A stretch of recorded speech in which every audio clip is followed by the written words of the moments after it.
नमस्कार मित्रांनो, मी सहाय्यक प्राध्यापक पांडुरंग पाटील, राज्यशास्त्र विभाग, प्राध्यापक संभाजीराव कदम महाविद्यालयाच्या यूट्यूब चॅनेलवरती आपणा सर्वांचे सहर्ष स्वागत.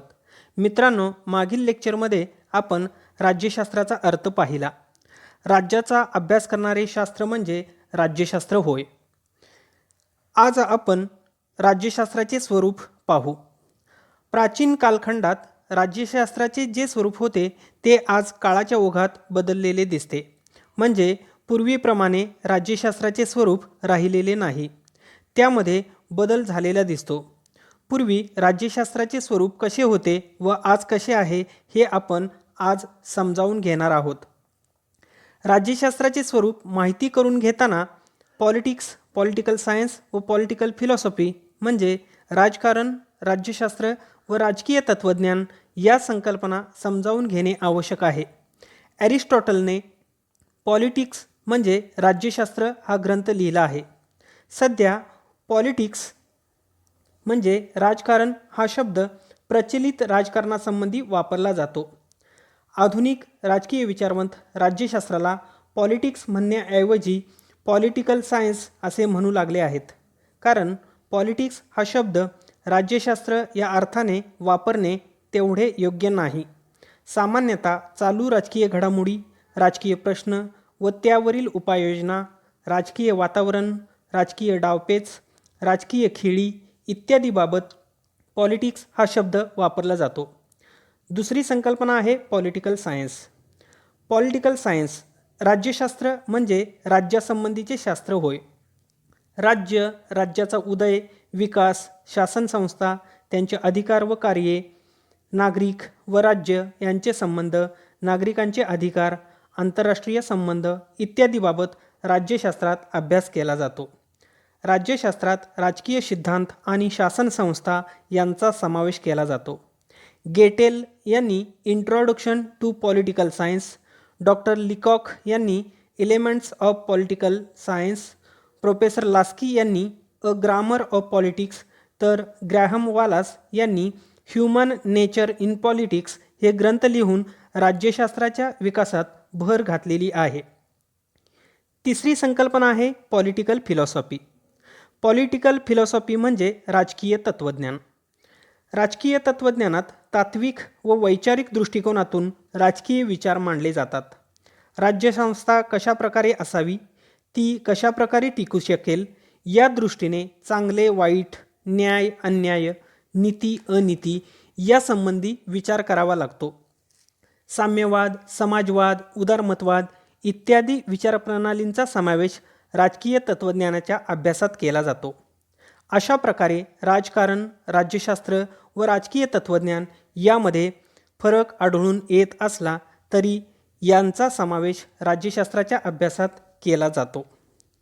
1850च्या पूर्वीचा काळ पारंपरिक राज्यशास्त्राचा मानला जातो. 1850 ते 1950 हा कालखंड संक्रमणाचा कालखंड मानला जातो. तर दुसऱ्या महायुद्धानंतरचा म्हणजे 1950 नंतरचा कालखंड हा आधुनिक कालखंड मानला जातो. पारंपरिक राज्यशास्त्राचे स्वरूप हे 1950 नंतर बदललेले दिसते, कारण पारंपरिक राज्यशास्त्रात काही उणिवा असलेल्या दिसतात. त्या पुढीलप्रमाणे.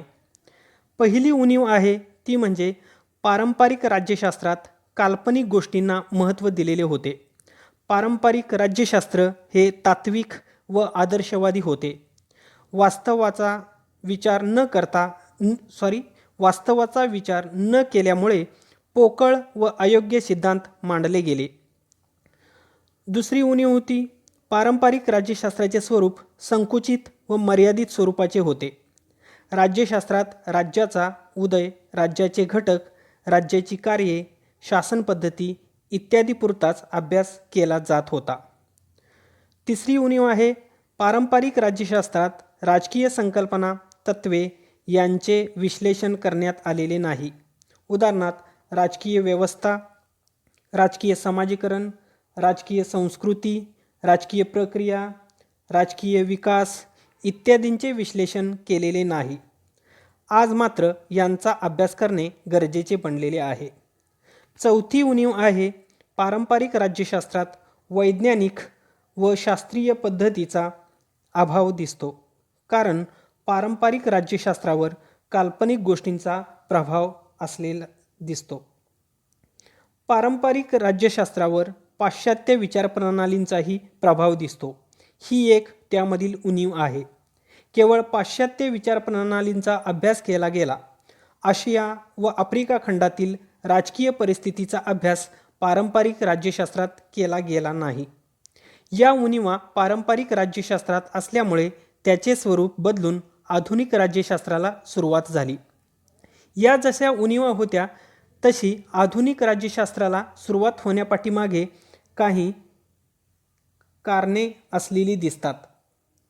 कारण दुसऱ्या महायुद्धानंतर संपूर्ण जगाची राजकीय परिस्थिती बदललेली होती व या बदललेल्या परिस्थितीचा अभ्यास करणे गरजेचे होते. यामधील काही कारणे पुढीलप्रमाणे. पहिलं कारण होतं, दुसऱ्या महायुद्धानंतर जगात अमेरिका व सोव्हिएत रशिया या दोन महासत्ता उदयाला आल्या. यामध्ये अमेरिकेची भांडवलशाही तर सोव्हिएत रशियाची साम्यवादी विचारसरणी होती. हळूहळू संपूर्ण जग या दोन विचारसरणींच्या अंमलाखाली येत होते. याचा अभ्यास करणे गरजेचे होते. दुसरे कारण होते ते म्हणजे 1950 नंतर लोकशाही शासन पद्धतीचे स्वरूप बदलून गेले. कारण एका देशाने स्वीकारलेली लोकशाही पद्धती दुसऱ्या देशात अपयशी ठरू लागली. कारण प्रत्येक देशाची राजकीय परिस्थिती, इतिहास, संस्कृती इत्यादी वेगवेगळी होती. त्यामुळे लोकशाही पद्धतीचे विश्लेषण करण्याची गरज होती. तिसरे कारण होते ते म्हणजे दुसऱ्या महायुद्धानंतर आशिया व आफ्रिका खंडातील अनेक देश स्वतंत्र झाले. या नव्याने स्वतंत्र झालेल्या राष्ट्रांचा अभ्यास करणे गरजेचे होते, कारण राज्यांचा अभ्यास करणारे शास्त्र हे राज्यशास्त्र आहे. चौथे महत्त्वाचे कारण म्हणजे दुसऱ्या महायुद्धानंतर दोन महासत्तांत शीतयुद्धाला सुरुवात झाली. नाटो, सिटो, सेंटो, वार्सा असे गट निर्माण झाले. शस्त्रास्त्र स्पर्धा, सत्ता स्पर्धा, अलिप्ततावादी गट इत्यादींचा राज्यशास्त्रात अभ्यास करणे गरजेचे झाले. वरीलप्रमाणे पारंपरिक राज्यशास्त्रातील उणीवा व काही कारणामुळे पारंपरिक राज्यशास्त्र पाठीमागे पडून आधुनिक राज्यशास्त्राला सुरुवात झाली. अशा प्रकारे राज्यशास्त्राचे स्वरूप बदलत गेलेले दिसते. मित्रांनो, पुढील लेक्चरमध्ये आपण राज्यशास्त्राची व्याप्ती व राज्यशास्त्राचे महत्त्व पाहू. धन्यवाद.